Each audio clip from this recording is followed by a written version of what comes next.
Hello everyone, ICT virtual classes में मैं योगेश केनी आपका स्वागत करता हूं। तो जैसा कि आप जानते हैं, हम पढ़ रहे थे सीरीज एलसीआर सर्किट। तो सीरीज एलसीआर सर्किट में यानी कि एलसीआर परिपथ में अगर हम इम्पीडेंस देखें, जो कि हमें पता है इम्पीडेंस क्या होता है। इम्पीडेंस होता है हमारा रेजिस्टेंस, यानी कि पूरे सर्किट में जो हमारा करंट को रोकने वाली एक क्वांटिटी है इम्पीडेंस, इसको हम जेड से दर्शाते हैं। वो कैसे दिया जाता है? तो वो दिया जाता है हमारे पास Z is equals to under root XL minus XC का होल स्क्वायर प्लस R का स्क्वायर। अब देखिए ये मिलके ना सबका रेजिस्टेंस है ना, सबका प्रतिरोध है। तो XL यहाँ पे क्या होता है, where XL is equals to omega L, ठीक। XC is equals to 1 upon omega C और R बराबर रेजिस्टेंस हमारा, ठीक है। तो XL और XC हमारा आ जाएगा। तो अब यहाँ पर अगर हम देखें तो ये हमें ध्यान में रखना है, तो इन वैल्यूज को यहाँ पर पुट करेंगे तो Z इज इक्वल्स टू हो जाएगा under root omega L minus 1 upon omega C का whole square plus R square, ठीक है। तो Z बन गया। अच्छा, हम जानते हैं वी नो दैट ओमेगा की वैल्यू कितनी होती है, 2 पाई f होती है। तो Z बराबर क्या हो जाएगा हमारे पास, अंडर रूट ओमेगा की जगह आ जाएगा 2 पाई एफ एल माइनस, देखो ओमेगा सी की जगह आ जाएगा 2 पाई एफ सी 1 अपॉन 2 पाई एफ सी का होल स्क्वायर प्लस का आर का स्क्वायर, ठीक है। हमारे पास यहाँ पर वैल्यू, ठीक है। तो minus 2 pi F L minus 1 upon 2 pi F C का whole square plus R square, ठीक है। तो ये हमारे पास यहाँ पर इसकी वैल्यू बन जाएगी, ये बात ध्यान में रखिएगा। तो ये हमारा इम्पीडेंस होता है। अच्छा, द यूनिट ऑफ इम्पीडेंस, ये एसआई यूनिट अगर मैं इम्पीडेंस की बात करूं, the SI unit of impedance is ohm. तो एसआई यूनिट क्या होती है, ओम होती है इम्पीडेंस की, यानी कि इम्पीडेंस की एसआई इकाई ओम है। अच्छा, डायमेंशन अगर हम देखेंगे तो डायमेंशन इसका सेम होगा और ये एग्जाम में कई बार आता है, ठीक है। डायमेंशन यानी कि वीमीएस सूत्र आपके एग्जाम में बहुत बार पूछा गया है कि भैया इम्पीडेंस का डायमेंशन बता दो। तो बच्चों कुछ नहीं करना, जो रेजिस्टेंस होता है ना, जो प्रतिरोध होता है, वही डायमेंशन लगा देना। सर कैसे लगा देना, आओ सिखाते हैं। V इज इक्वल्स टू होता है आई आर, साइड में लिखना, ठीक है, कॉपी में साइड में लिखना, वहां पे मत लिखना, क्योंकि इंपीडेंस काम तो किसका कर रहा है, प्रतिरोध के तो कर रहा है, आई इंटू जेड। ये देखो, अगर इस फॉर्मूले में जेड लगा दोगे, देखो ये जेड यहाँ पे है, और इसको जैसे ही तुम इस फॉर्मूला लगाओगे V is equal to I Z, तो ये फॉर्मूला क्या बन रहा था, याद करो, V is equal to I under root XL minus XC का होल स्क्वायर। बात तो वही है। तो ये आरी का तो काम कर रहा है, बस ये मिलके है, तीनों के मिलके एक प्रतिरोध आ रहा है, तीनों के तीनों हमें एक मिलके प्रतिरोध है। तो वी में सूत्र निकालते हैं, तो इसको वी में सूत्र निकालने के लिए V is equal to I R. अब सर हमें पता है V का मतलब क्या होता है, देखो वर्कडन अपॉन चार्ज, बेसिक फॉर्मूले में जाओ, I की जगह I, Z की जगह Z। वर्कडन का डायमेंशन बच्चे याद कर लो, ml स्क्वायर t माइनस 2 होता है, ठीक है।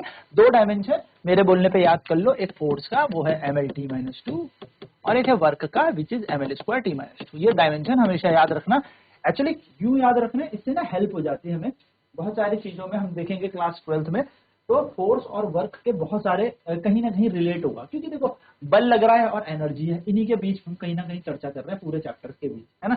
तो ये दोनों याद रखना। तो वर्क लगाया, चार्ज का होता है AT, करंट इनटू टाइम, और करंट का आ जाएगा A, यहाँ पर आ जाएगा Z। तो चलिए देखते हैं क्या बनता है। तो M ऐसे रहेगा, L का स्क्वायर, T ऊपर जाएगा तो माइनस का 3 और A माइनस 2, और ये बन जाएगा हमारे पास Z। तो ये भी में सूत्र आ गया, सिंपल है ना, बस इस तरीके से कर लो।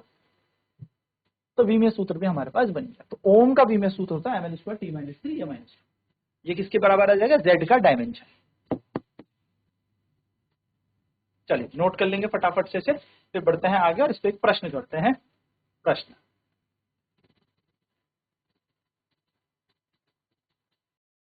XL is equal to omega L, XC is equal to 1 upon omega C, ठीक है। तो Z is equal to omega L minus 1 upon omega C का whole square plus R square बन जाएगा। तो हम जानते हैं ओमेगा की वैल्यू 2 पाई एफ होती है, तो अगर हम इस वैल्यू को यहाँ पुट कर दें तो 2 pi F L minus 1 upon 2 pi F C का whole square plus R square यहाँ पर वैल्यू बन जाएगी। तो जो यूनिट होती है इंपीडेंस की वो ओम होती है, डायमेंशन जो वी में सूत्र का होता है वो ओम होता है, ठीक है। ठीक, ओम के जो डायमेंशन होता है वही होता है। तो डायमेंशन कैसे निकाले जाएंगे, V is equal to I R. तो V की जगह हम लगाएंगे वर्कडन अपॉन चार्ज, I की जगह हम I लगा देंगे, और z की जगह z, तो वर्कडन की वैल्यू है ml स्क्वायर t माइनस 2 और चार्ज की जगह आएगा 80 इंटू a, ये करंट नीचे जाएगा ना तो a हो जाएगा, तो ये बन जाएगा ml स्क्वायर t का पावर माइनस 3 a माइनस 2, तो ये z बन गया, z का डायमेंशन है। ठीक है, तो इस तरीके से आपको ये वैल्यूज याद रखनी है। चलिए फटाफट नोट करते हैं, फिर आगे बढ़ते हैं एक प्रश्न की तरफ, एक question solve.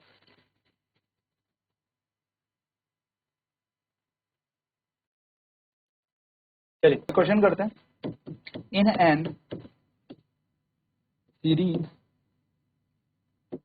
LCR circuit, in an series LCR circuit, an inductor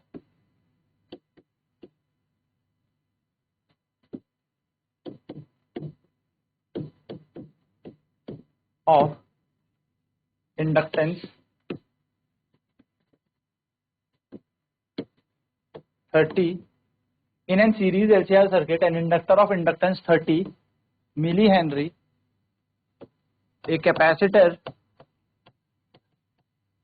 of capacitance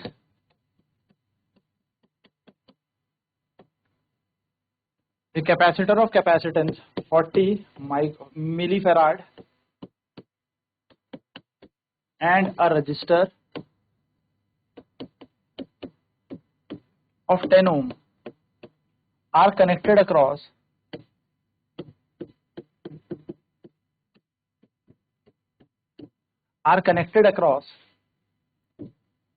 an alternate, connected across a source which has angular frequency of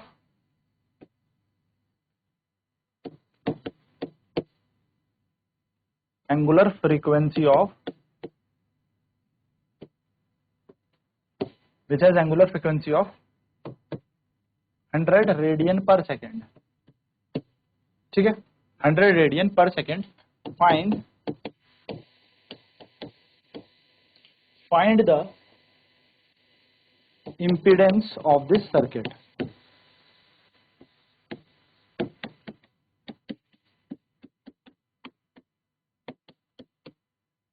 ठीक है, चलिए सॉल्यूशन करते हैं। तो हम जानते हैं सीरीज एलसीआर सर्किट है, एक इंडक्टर है जिसमें इंडक्टेंस है 30 मिली हेनरी, तो इंडक्टेंस हमें इंडक्टेंस दे रखा है, इंडक्टेंस यानी कि हमें इंडक्टर दे रखा है, इंडक्टर 30 मिली हेनरी। ठीक है, 30 into 10 to the power minus 3 Henry.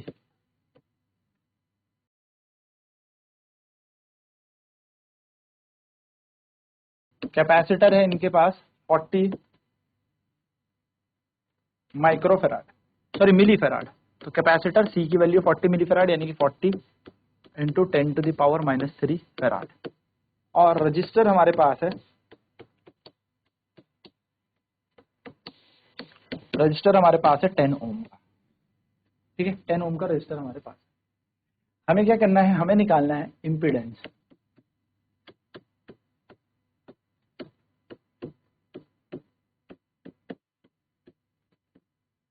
Impedance हमें निकालना, तो सीरीज एलसीआर सर्किट है, तो हम लिखेंगे इम्पीडेंस ऑफ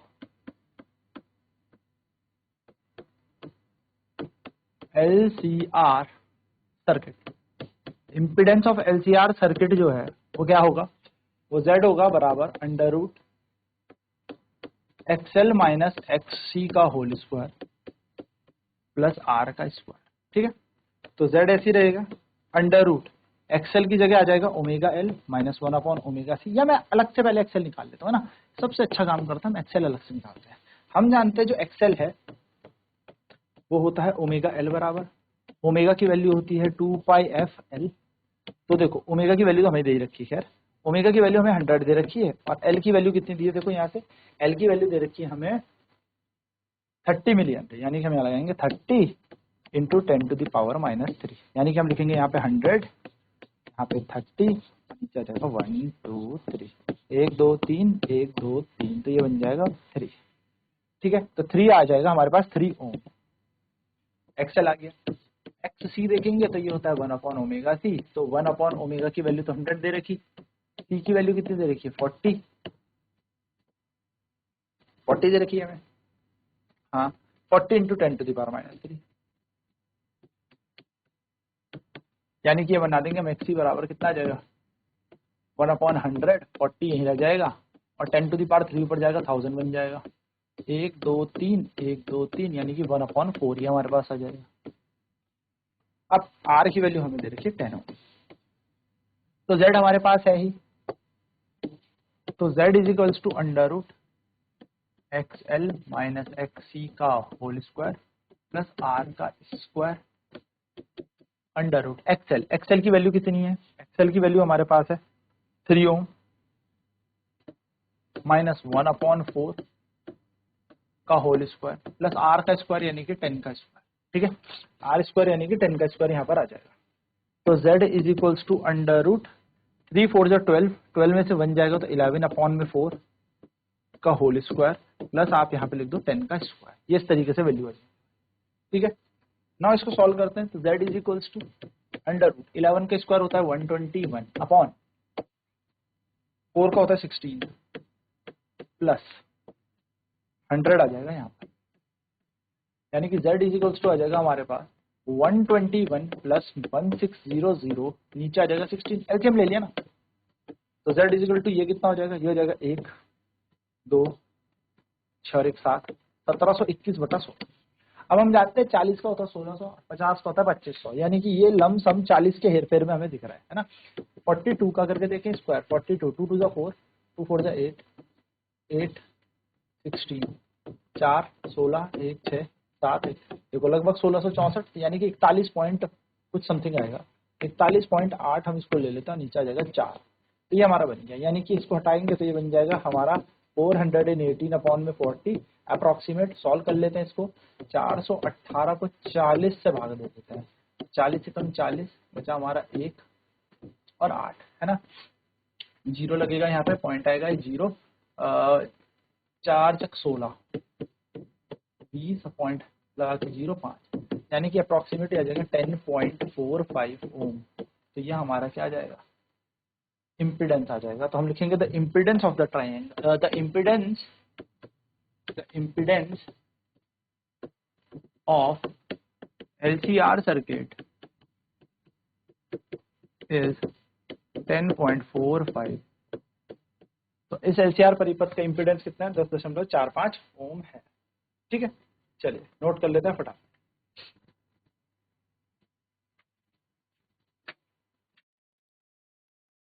है ना। तो इम्पीडेंस हमारा हो गया, impedance of LCR circuit Z is equal to √XL minus XC का whole square plus R square, XL is equal to omega is equal to 100 × 30 × 10⁻³ solve करेंगे इसे तो 3 ओम हमारा क्या बन जाएगा, XL आ जाएगा। नेक्स्ट अगर मैं बात करूं यहाँ पर तो XC is equal to 1/ω/C यानी कि 1/100 × 40 × 10⁻³ हो गया। तो अगर हम यहाँ पर देखेंगे XC की वैल्यू तो ये 1000 ऊपर चले जाएगा तो ये बचेगा 100 × 40, 0 से 0 0 कैंसिल हो जाएंगे तो हमारा पास आएगा 1/4 ओम। ठीक है, और रेजिस्टेंस हमें कितना दे रखा है, 10 ओम का रजिस्टर दे रखा है। तो Z इज इक्वल टू हो जाएगा XL माइनस XC का whole square plus R square. तो Z is equal to 3, XL की वैल्यू हमने अभी निकाली 3।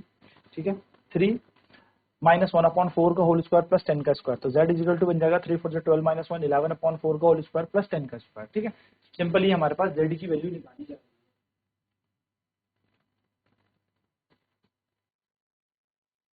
ठीक है, तो Z इज इक्वल टू 11 का स्क्वायर हो जाएगा 121, 4 का हो जाएगा 16 प्लस यहाँ पे 10 का स्क्वायर है, 10 का स्क्वायर कितना होता है 100 होता है ना। तो यहाँ पर रहेगा √121 प्लस 1600 अपॉन में 16, तो अंडर इन दोनों को ऐड किया तो 1721 बन जाएगा और यहाँ पर आ जाएगा अपॉन 16। तो 1721 जो होता है वो 41.8 लमसम लगभग हमारे पास इसका स्क्वायर आ जाएगा, रूट आ जाएगा डिवाइड बाय 40, जिसको हम सॉल्व करेंगे तो ये बन जाएगा 10.45 ओम। ये हमारा यहाँ पर क्या आ जाएगा, इसका इम्पीडेंस आ जाएगा। ये वैल्यू आपको याद रखनी है, ये बात आपको याद रखनी है।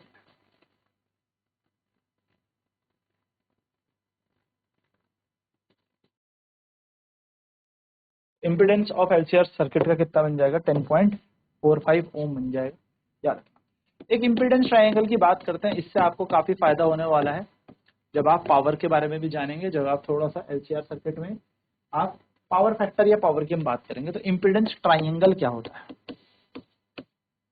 देखो एक ट्रायंगल होता है जिसमें हमारे पास क्या होता है, हम यहाँ से सारी चीजें निकाल सकते हैं। लाइक हमने देखा था कि ये हमारा वोल्टेज चल रहा है VR, और अगर हम यहाँ पर देखें तो ये चलता है VL माइनस का VC। तो अगर हम इस देखेंगे यहां से यहां,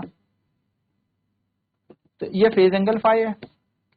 अच्छा, VR की जगह में यहां पर अगर R लगा दूं, क्योंकि V तो हमारे पास वोल्टेज है ना, और यहां पर मैं XL माइनस XC लगा दूं, तो इतनी हाइट भी हमारी XL माइनस XC हो जाएगी।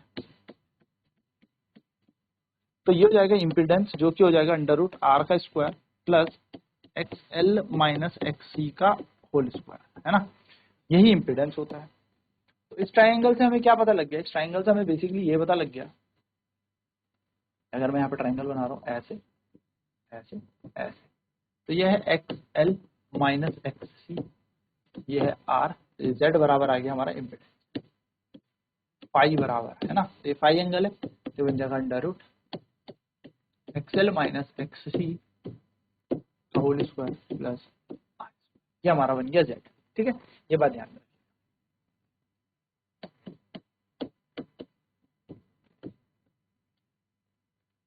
तो इस तरीके से इम्पीडेंस ट्राइंगल होता है, जिससे आप क्या निकाल सकते हैं? इम्पीडेंस निकाल सकते हैं। अच्छा, अगर आपसे यहां पर पूछा जाए फेज एंगल,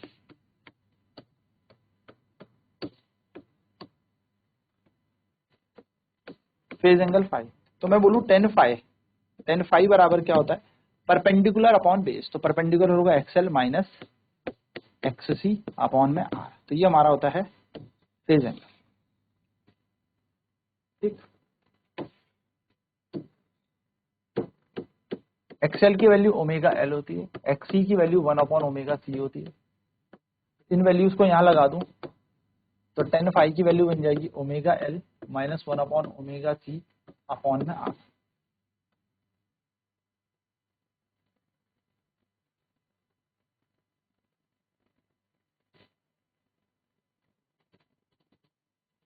ये टेन फाई निकाला जाएगा, ये हम निकाल सकते हैं फेज एंगल।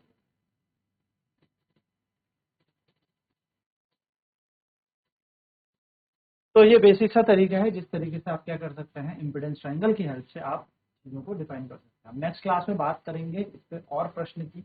आज की क्लास में इतना ही। ICT वर्चुअल क्लास में जुड़ने के लिए धन्यवाद। आपका दिन शुभ।